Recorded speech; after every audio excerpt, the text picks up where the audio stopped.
Le sel est une bonne chose, mais si le sel perd sa saveur, avec quoi l'assaisonnera-t-on? Il n'est bon ni pour la terre, ni pour le fumier, on le jette dehors. Que celui qui a des oreilles pour entendre, entende. Luc 14, 34, 35. Le Seigneur parle ici du sel qui a perdu sa saveur. Alors qu'il voyait les multitudes venir à lui, il comparait la vie d'un pécheur au sel ayant perdu sa saveur. Il voyait deux sortes de personnes. D'un côté, un très petit groupe pouvant être appelé le sel. D'un autre, un groupe important, peut-être plus de 5000 personnes pouvant être appelées le sel ayant perdu sa saveur. Le bon sel était en très petite quantité, une poignée de disciples qui le suivaient. Les autres aimaient voir des miracles et manger les pains et les poissons. Le Seigneur les comparait à du sel ayant perdu sa saveur.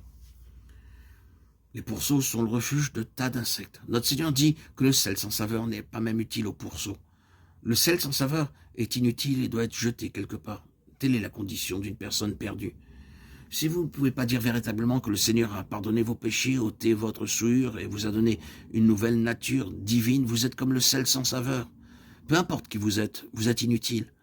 Votre séjour sur la terre n'est qu'un fardeau. Où que vous alliez, où que vous viviez, vous n'apportez que misère et tristesse. Ceux qui ne sont pas nés de nouveau ne peuvent pas affirmer qu'ils sont d'un quelconque secours ou d'une quelconque utilité pour les autres. Leur vie est gâchée. Quel est donc l'état de ces gens? Ils étaient comme la nourriture sans sel. Ils n'avaient pas de joie réelle dans leur cœur et leur vie. Ils étaient absolument inutiles. Sans Christ, la vie est comme une nourriture sans sel. Si vous étiez donné la nourriture insipide le matin, à midi et le soir, et ceci jour après jour, vous diriez que sans sel, la nourriture n'est pas bonne. De même, la vie sans Christ n'est d'aucune utilité. Avant que le Seigneur Jésus-Christ ne commençât son ministère public, il fut baptisé dans le Jourdain et tenté dans le désert. Après cela, il alla directement en Galilée. Il dit à certains hommes, « Suivez-moi, et je vous ferai pécheurs d'hommes. » Aussitôt, ils laissèrent les filets et le suivirent. Matthieu 4, 19, 20. Le Seigneur Jésus ne commença pas son ministère avec une multitude. Après 40 jours de tentation dans le désert, il vint en Galilée. Il dut voyager pendant de nombreux kilomètres pour cela. Pourquoi? Parce que les quelques hommes dont il voulait faire des disciples habitaient à Capharnaüm. C'était une ville bien connue près de la mer de Galilée. Simon, André, Jacques et Jean y habitaient. Rendez-vous compte, imaginez le Seigneur Jésus voyager une si longue distance pour 4 ou 5 hommes. Pourquoi? Parce qu'il allait faire de ces quelques hommes le sel du monde entier. Vous êtes le sel de la terre, mais si le sel perd sa saveur, avec quoi la lui rendra-t-on? Il ne sert plus qu'à être jeté dehors et foulé aux pieds par les hommes. Matthieu 5, 13.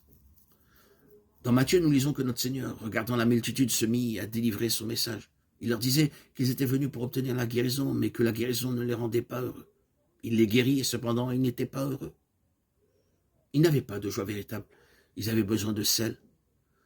Notre Seigneur disait, lorsque vous deviendrez mon sel, bien que vous soyez peu nombreux à travers vous, je donnerai la paix, la véritable, la joie et le bonheur au monde entier. C'est pourquoi il ne choisit que peu d'hommes au commencement. Il ne demanda jamais à la multitude de le suivre. Mais il dit à quelques hommes choisis, suivez-moi et je ferai de vous le sel de la terre. Le sel doit être purifié avant son utilisation. Le sel était obtenu en Palestine depuis les eaux de la mer Morte. Il devait être purifié avant de s'en servir pour la cuisine. Plusieurs étapes sont mentionnées dans Matthieu 5, 3 à 12. Ceux qui suivent le Seigneur doivent passer par ces étapes. Alors seulement ils peuvent devenir le vrai sel. Aujourd'hui, nous rencontrons partout tristesse, souffrance et malheur. La vie des hommes est comme du sel sans saveur.